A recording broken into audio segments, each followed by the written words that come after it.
There are 75 lakh pensioners associated with EPS 95 scheme. They reside in every corner of India. Having seen and heard of the distressing plight of the pensioners, I would like to bring this serious situation to your notice, Adhyaksha Mahodaya. Whether the government is aware of the inflation and rising costs and minimum pension needed to survive in 2024. Whether the government is aware of the directive principles of the Constitution of India, which places the responsibility on it to help the elderly lead a respectable life. The pension is not protected against inflation. Furthermore, it is not increased by a single rupee in the last 10 years. Adhyaksha Mahodaya, the price of a household gas cylinder, rupees 1,200. In such circumstances, how do the pensioners drawing an average of 1,451 continue to live? I don't understand.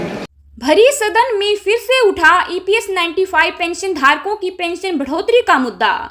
न्यूनतम pension 7500 रुपए और महंगाई भत्ते के लिए सरकार से भिड़ा दबंग सांसद। दोस्तों नमस्कार, स्वागत करते हैं आपका एक बार फिर से हमारे YouTube चैनल पर। दोस्तों, EPS 95 पेंशन धारकों की पेंशन बढ़ोतरी को लेकर लोकसभा और राज्यसभा में लगातार मुद्दा उठाया जा रहा है। चाहे पक्ष हो या फिर विपक्ष, सभी EPS 95 पेंशन धारकों की पेंशन बढ़ोतरी को लेकर सक्रिय हैं।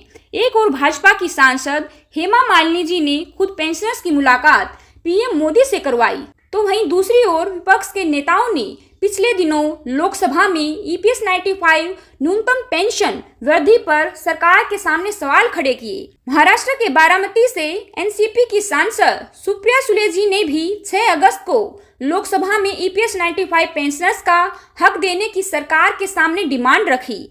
साथ ही में EPFO के अंतर्गत आने वाले 70 लाख से भी ज्यादा पेंशनर्स के लिए न्यूनतम पेंशन में वृद्धि की मांग की और पेंशनर्स का दर्द सदन के पटल पर रखा। इसी बीच दबंग सांसद छत्रपति साहू महाराज ने भी पेंशन धारकों की पेंशन बढ़ोतरी का मुद्दा सदन के अंदर पेश किया है। EPS 95 पेंशन धारकों की न्यूनतम पेंशन 7500 रुपए हो और उन्हें महंगाई भत्ता भी दिया जाए, इसके लिए वो सरकार से भी भिड़ गए। किस तरीके से EPS 95 पेंशन धारकों की पेंशन बढ़ोतरी के मुद्दे को उन्होंने सदन के पटल पर रखा, आप एक बार उनका ये भाषण सुने। I would like to bring to your notice the woes of the EPS Employees Pension Scheme 95. There are 75 lakh pensioners associated with EPS 95 scheme. They reside in every corner of India. Just a few days back, I visited their ongoing agitation which was held at Jantar Mantar. Having seen and heard of the distressing plight of the pensioners, I would like to bring this serious situation to your notice, Adhyaksha Mahodaya. The present numbers of this fund are employees of the central and state government sectors and private sector undertakings. The members enrolled are approximately 30 crores. Statistics state that the corpus in the pension fund has increased from rupees 3,93,000 crores in 17-18 to rupees 7,80,000 crores in 22-23. Adhyaksha Mahodaya, will the government be pleased to state whether the government is aware of the inflation and rising costs and minimum pension needed to survive in 2024? Whether the government is aware of the directive principles of the Constitution of India, which places the responsibility on it to help the elderly lead a respectable life. Adhyaksha Mahodaya, the pension is not protected against inflation. Furthermore, it is not increased by a single rupee in the last 10 years. Adhyaksha Mahodaya, the price of a household gas cylinder. धन्यवाद माननीय sir. 1 minute, maybe. Please complete. Just 2 minutes. Gas cylinder is rupees 1,200.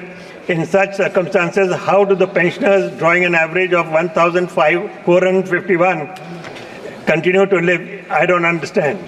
It is shocking to note that the government's indifference to the crumbling lives of the pensioners who are naturally of old age.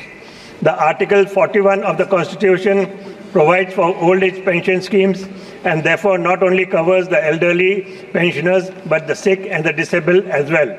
दोस्तों, सांसद छत्रपति साहू महाराज जी हमेशा से ही EPS 95 pension धारकों की आवाज सरकार के सामने उठाते आए हैं। पिछले दिनों 31 जुलाई को ईपीएस 95 पेंशन में वृद्धि समेत 4 सूत्रीय मांगों को लेकर एनएसी समिति के बैनर तले जंतर मंतर पर पेंशन धारकों ने धरना दिया था, जहां 12 सांसदों ने इस आंदोलन को अपना समर्थन दिया था, जिनमें से एक सांसद छत्रपति साहू महाराज जी भी थे।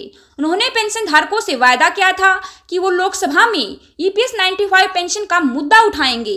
अपने किए गए वादे के अनुसार उन्होंने लोकसभा में सदन के पटल पर ईपीएस 95 पेंशन का मुद्दा रखा और ईपीएस 95 पेंशन धारकों के लिए न्यूनतम पेंशन में वृद्धि और उसे महंगाई भत्ते से जोड़ने की मांग भी की। उन्होंने सरकार से मांग की है कि ईपीएस 95 पेंशन धारकों की न्यूनतम पेंशन को 1000 रुपये से बढ़ाकर 7500 रुपये किया जाए और उसके ऊपर महंगाई भत्ता भी दिया जाए। सभी पेंशन धारकों और उनके परिवारजनों को मुफ्त मेडिकल सुविधाएं भी दी जाएं। सुप्रीम कोर्ट के आदेश अनुसार उच्च पेंशन का लाभ भी सभी पेंशन धारकों को दिया जाए और ऐसे पेंशन धारक जो कि योजना में शामिल नहीं हैं, ऐसे पेंशन धारकों को कम से कम 5000 रुपये की पेंशन दी जाए। ये वो मुद्दे हैं दोस्तों जो कि लोकसभा के अंदर सरकार के सामने छत्रपति साहू महाराज जी ने उठाए हैं। ईपीएस 95 पेंशन धारकों की पेंशन बढ़ोतरी के मुद्दे को उठाने के लिए हम सांसद जी का तहे दिल से धन्यवाद करते हैं। आप कितना सहमत हैं उनकी मांगों से और कितना समर्थन करते हैं उनका, वीडियो के कमेंट सेक्शन में कमेंट कर हमें जरूर बताएं। अगर आपको वीडियो पसंद आई हो तो वीडियो को ज़्यादा से ज़्यादा लाइक कर शेयर जरूर करें और ऐसे ही महत्वपूर्ण अपडेट के लिए चैनल को सब्सक्राइब कर बेल आइकन को प्रेस करना ना भूलें। आज की वीडियो में बस इतना ही। जल्द ही हाजिर होंगे एक नई वीडियो के साथ। तब तक के लिए बने रहे हमारे साथ। धन्यवाद। जय हिंद, जय भारत।